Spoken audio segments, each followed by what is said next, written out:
25 वर्ष 26 वर्षदेखि पुरानो एउटा कन्टिन्युअसली आफ्नो निरन्तरता दिइराखेको छ भने पञ्चकन्या उद्योग पनि यही भैरवामा स्थापना भएर आजको दिनमा 54औं सालमा निरन्तरता दिइराखेको छ र उद्योग मात्रै उद्योग सञ्चालन भई उत्पादन गरी बेचेर नाफा कमाउनको लागि पक्कै होइन है। हामी धेरै त्यसमा फरक अरु उद्योगभन्दा धेरै फरक तरिकामा बजारमा प्रस्तुत हुँदैछौँ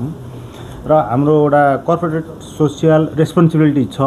त्यसै अन्तर्गत विभिन्न कार्यक्रमहरू हामी गरिराखेका छौँ र हालमा नेपाली जनताहरूको नेपाली खेलाडीहरूको क्रिकेटप्रति जुन आग्रह र क्रिकेटप्रति जुन एउटा जम्प गरेर नेपाली क्रिकेट टिम अगाडि बढिरहेको छ त्यसमा रूपन्देहीको जतिको सहयोग छ त्यो सहयोगमा कतै न कतै हामी पनि पञ्चकन्या समूहले हातमा हात मिलाएर अगाडि बढ्ने भनेर सोच राखेर रूपन्देही क्रिकेट सङ्घको एउटा डेभलपमेन्ट पार्टनर्स हैसियतले निरन्तर रूपमा मेरो व्यक्तिगत रूपमा र पञ्चकन्या समूहको निरन्तर रूपमा सहयोग भइराखेकै हो। तपाईहरुलाई थाहा नै छ, अब भिजिबिलिटी नै भइराखेको हो। त्यही कारणले यो एउटा कोही नयाँ कुरो होइन वा सुनौलो कुरो होइन कि पञ्चकन्याले स्पोन्सरशिप गरिदियो भनेर, त्यो एउटा हाम्रो सानो सहयोग मात्रै हो। र यो गर्दाखेरि अब यही क्षेत्रको अब सानसानो भाइहरू खेलाडीहरूले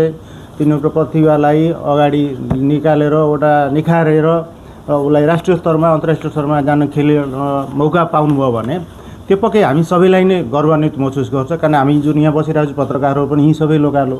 त यसैबाट हामी छानेर हामी एउटा कुनै एउटा हिरा जस्तो मान्छेलाई अगाडि पठाएर भोलिको दिनमा रूपन्देहीको भनेर पहिचान दियो भने हामी सबै हृदयदेखि नै प्राउड नै फिल गर्छौँ। त्यसमा हाम्रो एउटा कदम एउटा स्टेपमा हामी जस्ट एउटा घर बनाउनको लागि अगाडि नाम कमाउनको लागि एउटा इटा राखिदिएको बराबर हो। रूपन्देही क्रिकेट सङ्घ हामी हातमा हात मिलाएको पनि होइन, उहाँले एउटा सानो सहयोग गरेको हो।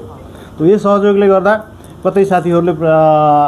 पञ्चकन्यालाई के फाइदा हुन्छ भन्ने पनि हामी सोचेको पनि छैनौँ। र एउटा मेसेज के जाओस्, एउटा 54 वर्षको उद्योगले आजको दिनमा जसरी पञ्चकन्या समूहले क्रिकेट सङ्घलाई सहयोग गरिरहेछ, यहाँको अरू उद्योगहरूले पनि यही लेभलमा सहयोग गरिदियो भने हामी क्रिकेट एसोसिएसन मात्रै होइन,